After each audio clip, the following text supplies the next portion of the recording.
Imagine the most personal, intimate details of your pregnancy, your ultrasound, your due date, your baby's name, meticulously recorded in a pristine baby memory book. Now imagine that book wasn't yours. It belonged to your father's girlfriend, who, by all accounts, was trying to claim your child as her own. This isn't just a story about boundaries. It's a chilling expose of obsession, manipulation, and the breathtaking audacity of a woman determined to live out her mom dreams through a baby that wasn't hers. The prosecution lays out its case. Our protagonist, U/Dad's GF_throwaway, a pregnant mother-to-be, eventually dropped the hammer, break up or leave me alone. Was this a cruel ultimatum? Or the righteous roar of a mama bear cornered?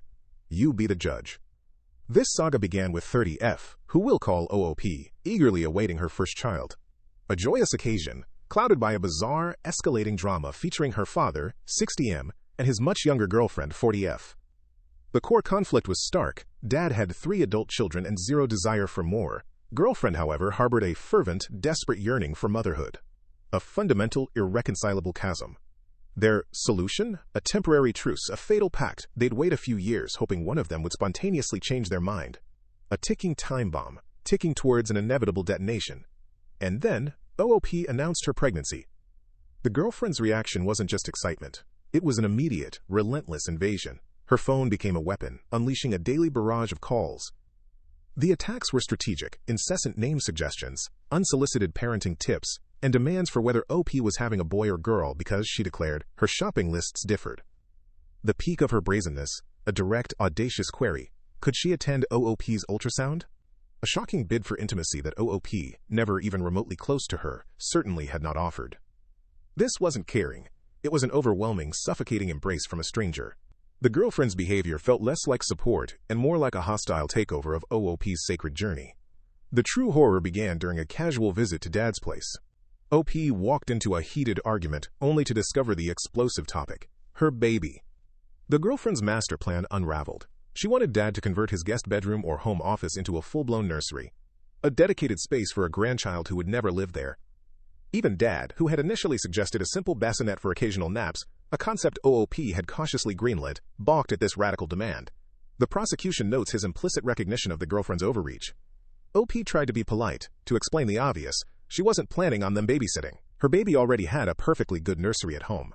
But the girlfriend was relentless, clinging to her dream of spending as much time as possible with the child. That's when OOP's patience evaporated. The dam burst.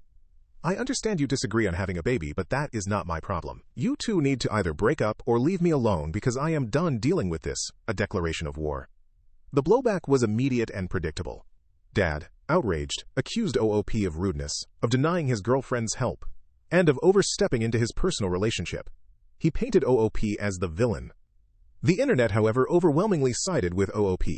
Commenters rallied, branding the girlfriend a crazy broad, and asserting she was trying to live out her mom dreams through OOP's child, essentially LARPing as a grandmother. Then came the chilling revelation: the girlfriend, alongside Dad, had gifted an expensive stroller. Not the one OOP wanted, but the one Chache preferred, claiming her research was superior. It was a Trojan horse of control, forcing OOP to sell it and buy her own. The initial AITA post was written in a haze of exhaustion and frustration. But clarity dawned. OP wasn't just tired, she was legitimately scared. The thought of blocking her father's girlfriend, a measure reserved for truly egregious offenders, was a flashing red light. Her father's relationship drama, once just an annoyance, had metastasized, threatening to poison the sanctity of her pregnancy. Passive avoidance was no longer an option. Boundaries, sharp and unyielding, were the only recourse. The emotional stakes were too high. This wasn't just about OP anymore, it was about protecting her unborn child. OP met her father. The message was delivered with surgical precision. Moving forward, the girlfriend would receive zero information about the pregnancy. After the birth, no babysitting, no solo time, no more photos or details than Dad himself. Dad, predictably, resisted, attempting to spin it as OOP's inherent coldness towards his girlfriend. But OOP, armed with newfound resolve, shut down the deflection. This was about safeguarding her baby, not personal dislike. She reiterated, "Your relationship problems have spilled into my and my baby's lives, so I do have the right to comment on it." A powerful declaration of self-preservation. She laid bare the uncomfortable truth. The girlfriend, at 40, had a biological clock ticking, a profound desire for children. Dad had no such deadline. They needed an honest conversation. But, unequivocally, the girlfriend would not get her motherhood fix through OOP's child. To his credit, Dad relented. He agreed to talk to his girlfriend. The absurd nursery plans were dead in the water. OP, however, held no illusions. This relationship, built on such a fundamental incompatibility, was doomed to a bitter end. In November, OOP's daughter was born. Visitors were limited, but Dad and his girlfriend were granted an audience. Twice, both visits were a frantic display of the girlfriend's obsession, demanding to hold the baby, reluctant to give her back, snapping endless photos, even insisting on changing diapers, a demand swiftly rejected. During the second visit, the girlfriend deployed a transparent ploy. OOP mentioned needing something from the pharmacy, and the girlfriend, with predatory eagerness, offered to watch the baby alone. OP, seeing through the ruse, deftly deflected, claiming her husband would handle it. 2 weeks later, they broke up. The details, gleaned from OOP's aunt, were a horror show.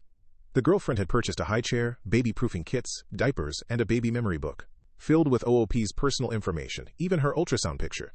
A grotesque, intimate theft of another woman's joy. The girlfriend's final push for access, a desperate plea for Christmas photos, was met with a decisive block. The silence was golden.